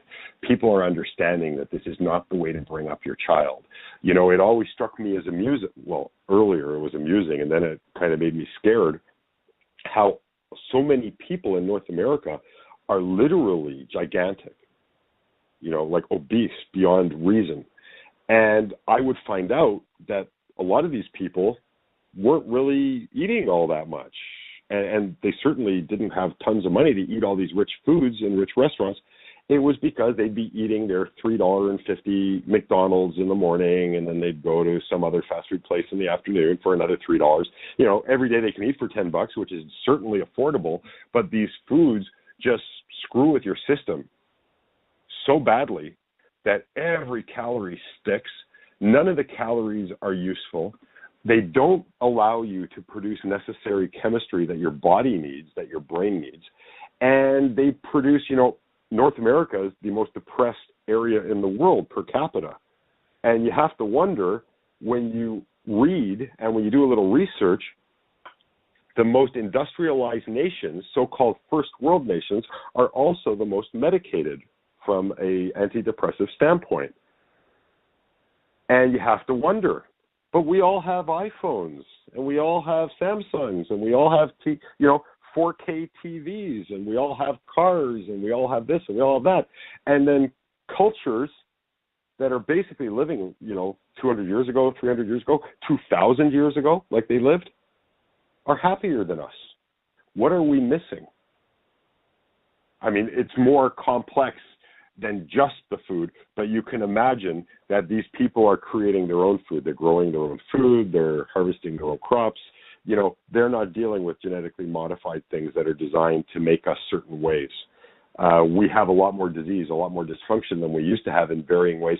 There are things when I was 15 years old, 85, 90-year-olds had that now I'm seeing in 15, 20-year-olds. This is not happening for any reason except for nutrition. Now, yes, people are, and there will be people out there saying, but Morry, people are living longer. Yeah, they are living longer. But what kind of quality of life is it when you have to get a crane, literally, to get out of bed in the morning? What kind of life is it when you have to ride one of these scooters with a seat that's 4 feet across? What kind of life is it? How hard is that on our health system? How hard is it on our psyches, on our families, on ourselves? It's absolutely nuts. Now, through the article, I talk about different chemistry and different chemicals and some different studies that talk about different things, and I have a bunch of helpful hints. So rather than try to educate you in a very short period of time, maybe I can just give you some of these highlights from the article that will help you to understand how important your nutrition is. We're depressed, we're down, we're lethargic, we're tired, we're this, we're that. And we think, or actually we don't think at all what's causing it. We just figure this is how it is. how you're eating is a large, large part of this. You know, you can be doing better at work. You can be enjoying your love life more, you know, without Viagra. You can be, all aspects of your life could be so much better if you just learned a little bit about your life, how you work, how you function. Test yourself on certain things. If you eat a lot of ice cream, go off of ice cream for 2 weeks. See what happens. Take notes. You'll be amazed. Little things like that will teach you so much about yourself that right now you think you have no control over, because you don't realize that food isn't just something you take to stay alive. Food is something that influences every single aspect of your life and of your psychology. So the first hint talks about berries. Blueberries get a lot of information for this, but they have something in them called acinothiones. Okay? And these actually combat something called inflammation. A lot of people take Tylenol and they take ibuprofen for inflammation. Now, it's a well-known fact that these things destroy your liver, especially if you take a lot of them. So now you get people who aren't eating properly, who might be large, and they have lots of inflammation. And the extra weight, of course, just puts more pressure on these joints and on these areas, which causes even more pain. They could be eating better and possibly not have the inflammation, not have the pain, be healthier, be happier, live their lives better. Also, free radicals. These are molecules that actually harm, they've been proven to harm brain cells and impair brain function. So if you're foggy, if you're having a hard time understanding, you know, the world around you, change what you eat. Some research actually suggests that blueberries can actually enable brain cells to send and receive messages more easily. So if you have a hard time with, you know, anything, if you have a hard time with remembering people's names, if you have a hard time with getting going in the morning, if you have a hard time with understanding or learning, simply what you eat could have a massive influence. Now, don't expect things to change right away. Oh, I'm going to do an experiment. Like Morry said, I'm going to have a bowl of blueberries before I go to work today and see if that makes any difference. You've done a lot of damage to yourself so far. You can repair all of that by changing. I think Deepak Chopra made it popular, the idea that every cell in the body is no older than 7 years. That means that to change everything from a physiological standpoint, if you follow and respect your body and yourself, should only take about 7 years at the most. That isn't a light switch that turns on at the end of 7 years. You'll start noticing changes within months, I believe. Okay? Research shows that dieters tend to become depressed usually about a week or two into a diet. That's about the time that their serotonin, which is a neurotransmitter level, drops due to decreased carbohydrate intake. Okay? So because a lot of dieters cut carbohydrates out completely. That's how these fad diets work. That's how they get the reputation that they work, because they show people that have lost all this weight, and everybody goes, oh, I want that to be me, I want that to be me. But they don't follow through beyond that time period, and they don't let you know. So I go into different proteins and different foods that you can take to help keep that kind of level higher and more active so that you don't go through this depression when you're dieting. Some early warnings of serotonin deficiency can be a loss of enthusiasm for what you like doing. Maybe you like going for walks, but I just don't feel like walking anymore. Or you like, watching movies. I don't want to do this anymore. Or you love cuddling with your partner, and you just don't have the desire to do that anymore. Okay? Physical symptomology, like weight gain, skin breakouts, they signal you that you're having a biochemical imbalance. Changing what you eat will alter your biochemical balance. It will give you the building blocks that you need for your life to change, for your body to change, for everything to change. It's been found that many alternative methods that have been aimed at raising neurotransmitter levels have been used widely and reported good success, especially in places like Asia and Europe. Here in North America, we tend to poo-poo what we call so-called esoteric ways of being. We need to open up our eyes. We need to open up our minds and our souls to all kinds of information that, we don't know everything here. That's the bottom line. And we need to be open to new ways of thinking about things. I believe the body is a bioelectric organism, okay? It is not a biochemical organism. The chemicals are a result of the bioelectric interactions. And this is why medicine does so much good, but at the same time it does so much bad, because it kind of has the right idea, but it's not really attacking the body as the system that it truly is. So we need to change how we see things, okay? It's actually been shown that neurotransmitter levels in meditating Tibetan monks showed increases in levels of serotonin. Serotonin makes you feel serene and gives you energy and all kinds of things. With scientific information like this, meditation is shown, these ancient methods, if you will, to help other, methodologies to be more effective. Western medicine is even starting to recognize the benefit of laughter, the benefit of meditation in how it helps people, involving people more in their own healing, how it helps them to actually heal better. Now, I see I'm getting pretty on here. I don't know if you want me to go on, but you'll interrupt me when I'm talking too much, I assume. Oh, yeah, we still got, the live feed will be off in 8 minutes, 55 seconds, so I guess maybe take another 7 minutes or so to talk if you got stuff. Yeah. Oh, okay. Well, I want to give you time, though, to finish up properly as well. Well, I was just going to tell you the same thing I tell all my guests at the end of the show, and that was pretty much about it. So you can still keep telling us. Yeah. 7 minutes. Okay. Thank you.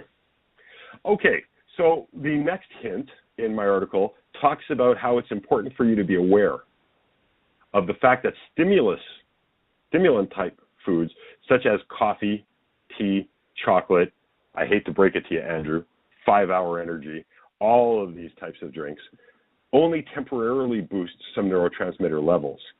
Low-level carbohydrates, such as refined white sugar, potato chips, white bread, anything for that matter, made with refined products like flour, will tend to boost serotonin levels only temporarily, and you can count on these foods to drop you back down even faster than they seem to lift you up.